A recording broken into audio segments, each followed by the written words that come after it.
Welcome back to the farm. We are about to harvest our radishes. This bed was planted on August 27th and it is now October 22nd, and I think that all 4 varieties are ready. We planted the longest maturing variety up near the front, the one with the longest days to maturity, and then the shortest days to maturity will be at the back. That way we can fold up the irrigation as we harvest from the back. But as it turns out, they are going to be mostly harvested around the same time. And this is the last crop that will be in this bed before we put in our fall winter cover crop and say that this bed will be put to sleep for the winter.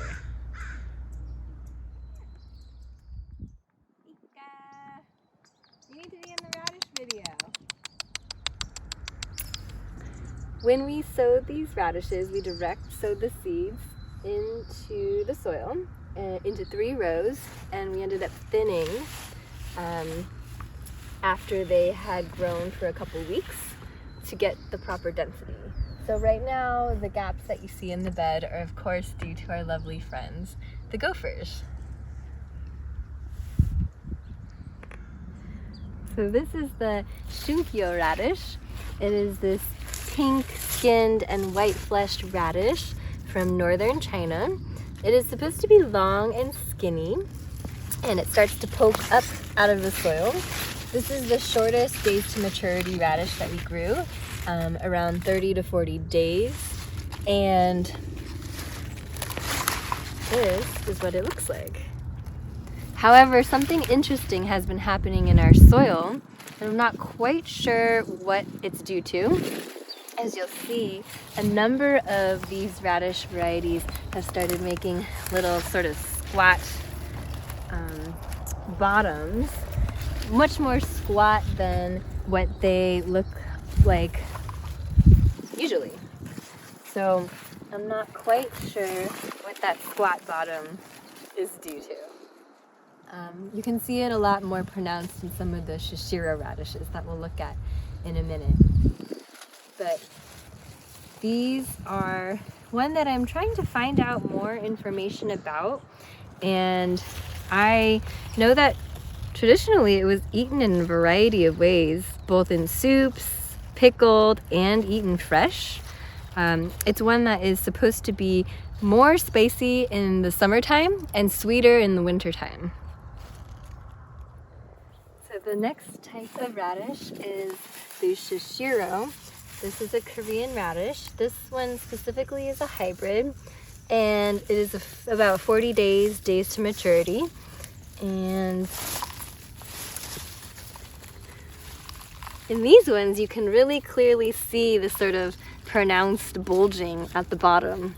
Usually this variety can often be kind of slim and cylindrical and the same width across the whole radish, but these ones are bulging out, and I don't know if it's my soil or something about this variety, but they are supposed to grow more straight and slim. So this one, another name for it is the Korean ponytail radish, and it also, it's called a chonggak type of radish, and often people make these into kimchi whole. There's also another kind of winter kimchi radish that you can make with this. So this is a Chinese green meat radish, and you can see that the leaves are very different from the other types. Radish greens are really, really nutritious, and folks have lots of different ways to prepare them, which I'm really excited to learn about in our Seed Stewards group. You know, how folks like to prepare and eat their radish greens. This variety is from northern China as well, and I know is supposed to be really well adapted to the cold. It has these cool green shoulders that I believe are actually photosynthesizing. And then the bottom part is white. This is a variety that specifically folks use for pickling and fermenting, and I think is really kind of known for its excellent storage and, you know, kind of source of nutrition throughout the winter. And I believe that, interestingly, now in Japan, a lot of folks commonly make a really popular type of pickle out of this specific variety of radish. And I know historically has had a big role in traditional Chinese medicine.